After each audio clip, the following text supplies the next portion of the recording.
బాబు sir వచ్చేసారు. Sir sir sir నమస్కారం sir. ఏం హాలత్ అయిపోయింది అయ్యా, లోపలంతా అంత సవ్యంగానే జరిగింది. అందరికి నమస్కారం. నమస్కారం నమస్కారం నమస్కారం. ఆరోగ్యం బాగున్నా బాగోకపోయినా వాళ్ళ పగ ముఖ్యం కాబట్టి వాళ్ళ అందులో భాగంగా అదే దినచర్యలా కొనసాగిస్తా ఉన్నారు. వీడికి ఇంకా తగ్గలా. నేను ఒకటే చెప్పదలుచుకున్నా, ఏమిటది? పైన దేవుడు ఉన్నాడు.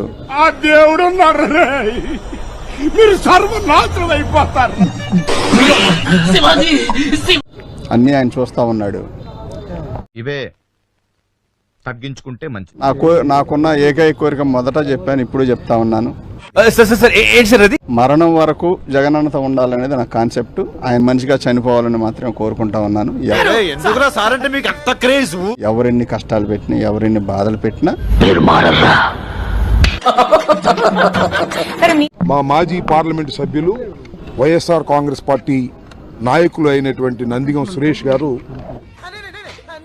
42 రోజుల తరువాత గుంటూరు కారాగారం నుంచి బెయిల్ మీద విడుదల కావటం జరిగింది. బిడ్డకి విడుదల, నా బిడ్డకి విడుదల.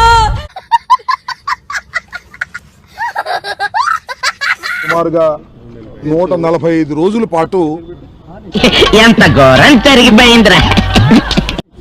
ఇంతకు ముందు కూడా ఇదే కారాగారంలో ఉండటం జరిగింది. ఆ విషయం మాకు తెలుసులే. తెలుగుదేశం పార్టీ అధికారంలోకి వచ్చిన తర్వాత అంతా బాగానే ఉంది. తెలుగుదేశం పార్టీ ఇప్పటికీ పరిపాలన చేసి 12 మాసాలైతే ఏదైనా ఒక విషయం సగం వింటారుగా చిరాకు నాకు. రెండోసారి కూడా వినాలా? సుమారుగా సకకాలం మా నందిగం సురేష్ గారు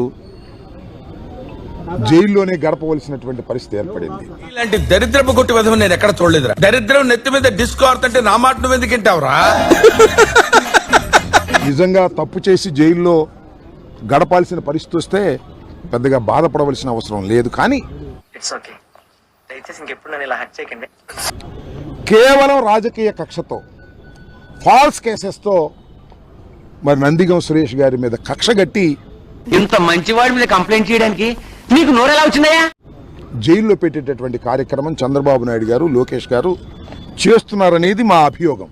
మీ ఊళ్ళో తెలివితేటలు ఇక్కడ వాడకు. చంద్రబాబు నాయుడు గారి సుపరిపాలనకు తొలి అడుగంట. ఈ తొలి అడుగులో 2 సార్లు జైలుకి వెళ్ళాడు మా సురేష్ గారు. ఆడికి అలాగే అవ్వలేరా? ఈ తొలి అడుగులో ఇక్కడికి సుమారుగా 15 సార్లు వచ్చాను నేను ఎవరినైనా రిసీవ్ చేసుకోవడానికి. అందరూ ఎవరు? వైఎస్ఆర్ కాంగ్రెస్ పార్టీకి చెందినటువంటి నాయకులు. అసలు శని నీ నెత్తి మీద తాండవం చేస్తున్నాడు అనుకున్నా గానీ నువ్వే శని నెత్తి మీద తాండవం చేస్తావు నేను గ్రహించలేకపోయా. ఫాల్స్ కేసెస్ పెట్టి కారాగారంలో బంధించి చిత్రహింసల్లో ఏం లోటుపాట్లు లేవు కదా, భయపెట్టాలనేటువంటి ప్రయత్నం చంద్రబాబు నాయుడు గారి సుపరిపాలనలో జరుగుతున్నది. ఇలాంటి స్కీములు పెట్టకండి రా. అసలే సుఖ సంసారం లేనోండి సుఖంగా బతకనివ్వండి రా. ఎప్పుడు లేదు ఇది. నేను 89లో రాజకీయాల్లోకి వచ్చా. అవసరమా అధ్యక్ష? నిజమే కదండి. ఇప్పటి నుంచి ఇప్పటిదాకా చూస్తున్నా ఏ ప్రభుత్వము కూడా ఇంత దారుణంగా వ్యవహరించినటువంటి పరిస్థితులే లేవు. నువ్వు నేను మాట్లాడుకోవాలి అన్నం గురించి.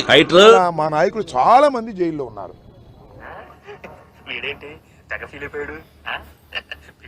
సురేష్ గారు ఒకరే కాదు, చాలా మంది జైల్లో ఉన్నారు. అందరి ముందు పరిగిపోయిందిగా ఇంకెలా తలెత్తుకుంటావు? వంశీ జైలు, రెడ్డి భాస్కర్ రెడ్డి గారు జైల్లో ఉన్నాడు. ఎందుకు సార్ పాతగాయని మళ్ళీ రేపుతారు? అనేక మంది జైల్లో ఉన్నారు. పిన్నెల రామకృష్ణారెడ్డి గారిని మళ్ళా నందిగం సురేష్ లాగా రెండోసారి లోపల పెట్టాలని చేస్తున్నాడు. అడగకుండా మీరు ఎందుకండి సలహా ఇవ్వడం? అడగకుండా ఇచ్చేదాన్ని సలహా అంటారు, కెలుక్కుంటే వచ్చేదాన్నే చూడటం కాదండి, మీరు చెయ్యాలంతే.